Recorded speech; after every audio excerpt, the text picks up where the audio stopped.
gmna uses artificial intelligence for generated speech, visuals, and production. AI-generated content may contain errors. Please verify important information before making decisions or taking action.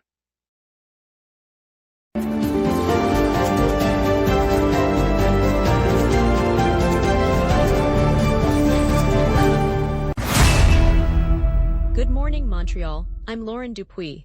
Today we're highlighting a non-profit delivering cooling kits in park extension as the heat wave pushes ERs past capacity and a thunderstorm warning with a rare yellow sun on the horizon. Traffic is light, aside from some construction delays. Over to you, Ryan. CF Montreal and Toronto FC played to a goalless draw at Saputo Stadium as MLS resumed after its break. The match featured 90 minutes of play, with both teams recording 0 shots on target in the second half. The draw left both clubs with 1 point each in the league standings heading into the next weekend. All right, let's get into it, starting with the latest updates on the Montreal population shift and stadium renovation plans. Good morning, Montreal. Earlier today, the iconic fabric that once draped Montreal's Olympic Stadium was stripped away as part of the ongoing renovation.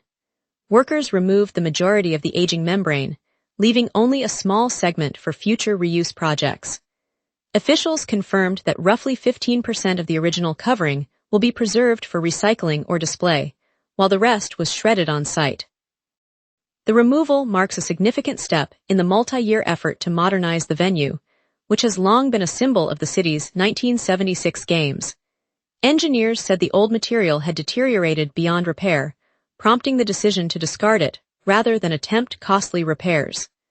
The salvaged portion will be handed to local partners for creative repurposing, keeping a piece of the stadium's history alive. City officials hope the cleared roof will soon accommodate new climate-controlled seating and upgraded lighting. Today, officials in the Laurentian municipalities report a steady influx of former city dwellers seeking larger homes, cheaper housing, and direct access to nature.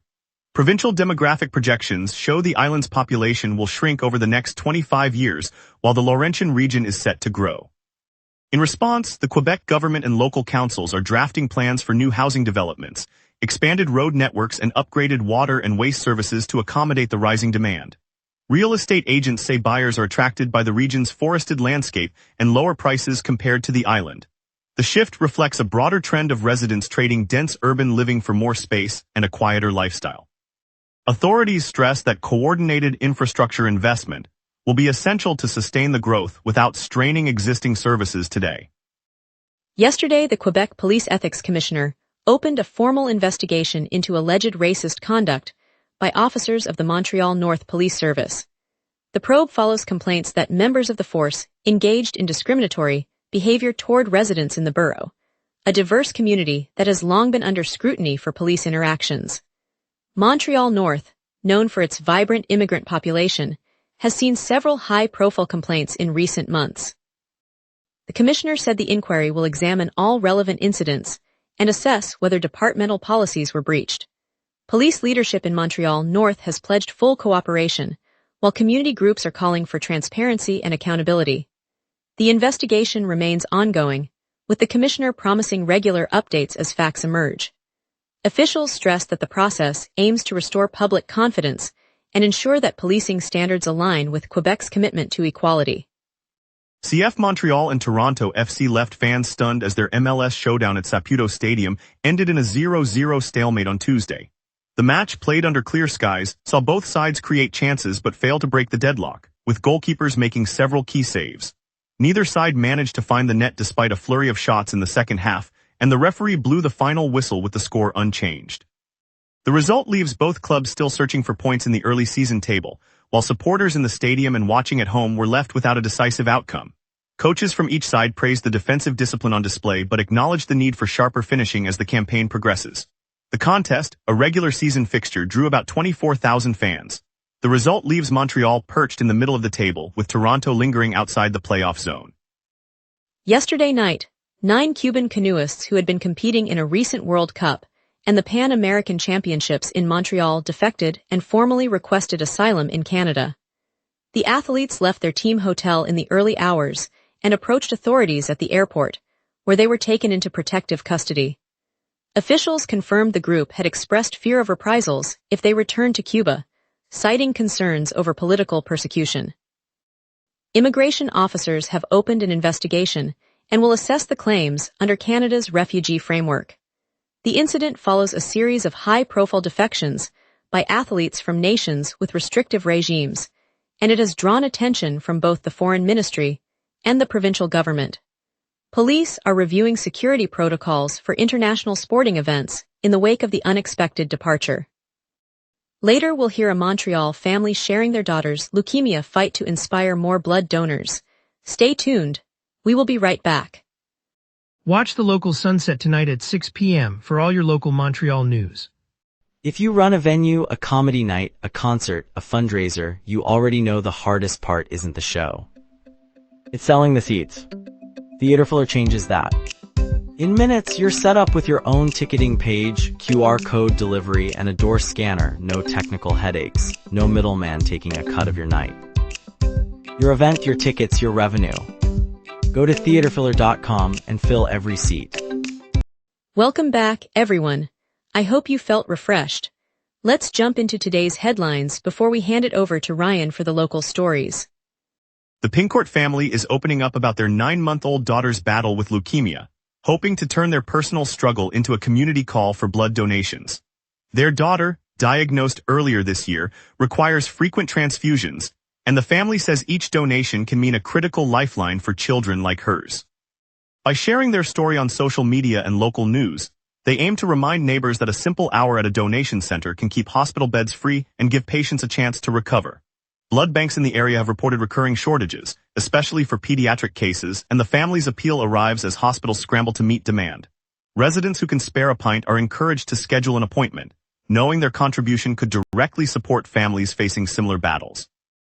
Yesterday, Montreal public health officials reported a sharp rise in overdose incidents, noting that the number of naloxone administrations this year has already equaled the total recorded for the entire previous year. The surge is linked to an increasingly toxic drug supply circulating in the city. Health authorities said the upward trend has persisted over recent months, prompting a more aggressive distribution of naloxone kits to community groups and emergency responders. Officials emphasized that each dose can be the difference between life and death, urging anyone who witnesses an overdose to act quickly. The data underscores a growing public health challenge as the city grapples with a steady climb in fatal and non-fatal overdoses. Authorities continue to monitor the situation closely, adjusting outreach and prevention strategies as needed. The health department announced plans to expand training workshops for residents and shelter staff, aiming to broaden the reach of life-saving interventions. Significant road closures on the Mercier Bridge are slated for July 18th and July 19th, creating the potential for weekend traffic jams. The planned work, part of a broader maintenance program on major routes, will restrict lanes on the bridge that carries thousands of commuters daily. Work begins at sunrise on Saturday and continues through Sunday night. Drivers can expect slower speeds and longer travel times, especially during peak morning and evening periods.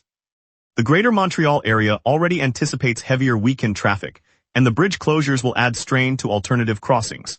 North-south traffic between the East End and the island will be especially affected, and transit agencies expect a modest rise in bus ridership as drivers seek alternatives. Commuters can monitor live traffic feeds or the city's mobile alerts for the latest information. Yesterday, after 5 p.m., 2 cyclists in their 60s were struck by a vehicle at the corner of Frontenac Street and St. Catherine Street in the Ville-Marie borough. Emergency responders arrived, transporting both riders to hospital. One cyclist remains in critical condition, while the other sustained injuries but is stable. Police are investigating the collision, noting the busy downtown location and evening traffic. The driver of the vehicle stayed at the scene and is cooperating with authorities. Witnesses reported that the crash occurred during the rush hour flow, a time when many commuters and pedestrians share the streets. Hospital officials said they are monitoring the critical patient closely. The incident adds to concerns about safety for older cyclists navigating crowded urban intersections.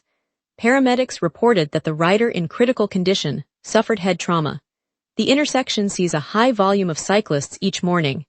Traffic halted as investigators cleared the scene. Quebec officials have given the green light to a major overhaul of the Olympic Stadium, aiming to have the work wrapped up by 2028. The renovation plan calls for a comprehensive modernization of the iconic venue, targeting everything from seating upgrades to energy-efficient systems. City dwellers can expect reduced noise and traffic disruptions during the construction phase, while the finished arena should offer a more comfortable experience for sports fans and concert-goers alike. Provincial leaders say the project will boost the stadium's competitiveness for future events and help preserve its place in the community's cultural landscape. The approval marks the first concrete step toward a long-awaited transformation, with contractors set to begin detailed design work in the coming months. The province estimates the undertaking will create several hundred construction jobs, providing a temporary boost to the local labor market. Now let's turn to the weather and see what the day holds for us. A northwest jet stream is squeezing moisture out, leaving clear skies and a modest warming trend. On this date, Montreal once baked to a record high of 30.6 degrees in 2022, a late summer heat surge that pushed the city well above its usual 24-degree average. The cold counterpart fell to a record low of 13.6 degrees back in 2015, an early summer dip that surprised a typically mild season.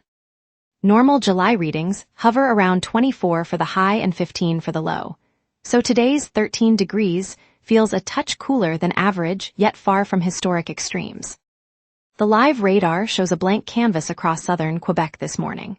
No rain echoes from the Great Lakes, and the northern jet stream is steering any moisture well east of the province. With high pressure nudging upward, the atmosphere remains dry and stable, so precipitation isn't expected to touch Montreal today. Expect the clear pattern to persist until evening, when the sun sets just before 9 o'clock. Turning now to the day's detailed outlook. At 7 a.m. Montreal wakes under a clear sky and a temperature of 13 degrees, humidity 74%, and a west wind of 13 kilometers per hour, gusting to 24. Pressure is near average and rising, sealing in drier air that limits clouds. Overhead, a fast northwest jet stream at 163 kilometers per hour slices the upper atmosphere, venting moisture eastward. By mid-morning, clouds drift in, raising temperatures to 17, then climb to 23 by noon and peak near 26 in mid-afternoon under sunshine. UV index reads 6 and wind gusts to 36 kilometers per hour from the west, feeling brisk. No weather alerts are active, so the day stays uncomplicated. With the jet aloft and high pressure building, the afternoon remains clear before clouds return for an overcast finish after sunset. The next 5 days follow the northwest jet and a building ridge of high pressure. The jet stream stays northwest, funneling cooler air aloft.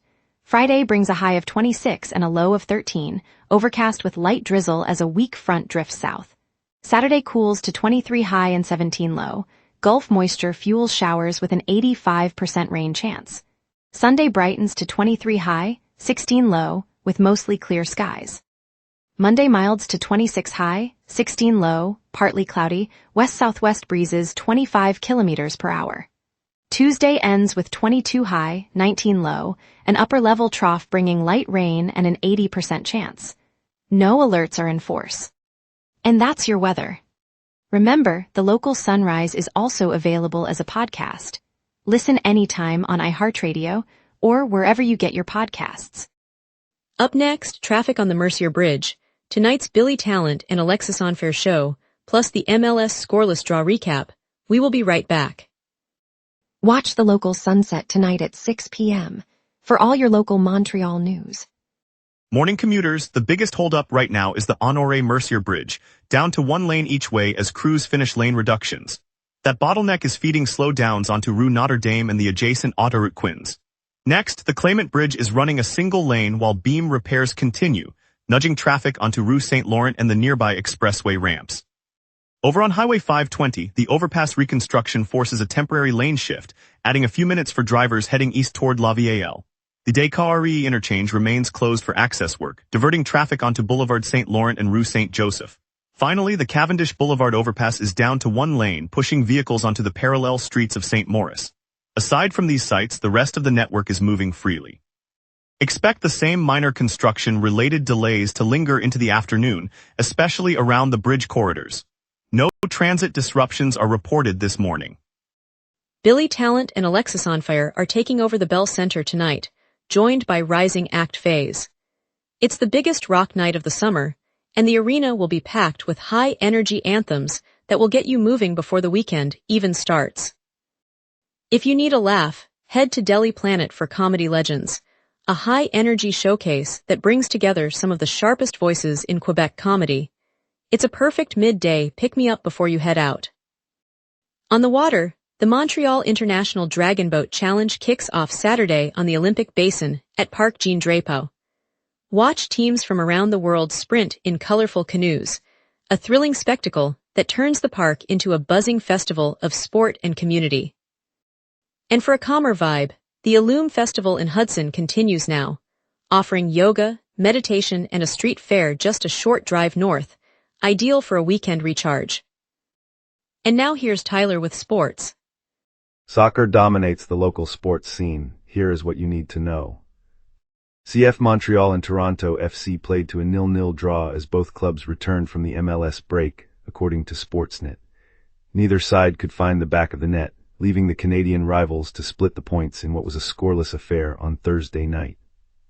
The Montreal Roses earned a 1-0 victory over the visiting Halifax Tides in Northern Super League action. Substitute Chloe Minas made the difference, converting from the penalty spot in the 77th minute to seal the win for the Roses, according to CBC Sports. Mark your calendars, Habs fans. The 2026-2027 NHL season is set to open September 29th, with the Montreal Canadiens heading to Toronto to face the Maple Leafs on opening night. Edmonton hosting Vancouver rounds out an all-Canadian slate to start the new season, per CBC Sports. MTY Food Group, based in downtown Montreal, is a major restaurant franchisor.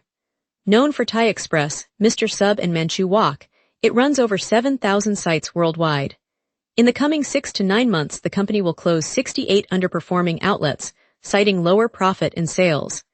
By trimming those sites, MTY hopes to shore up its strongest locations and protect jobs that remain.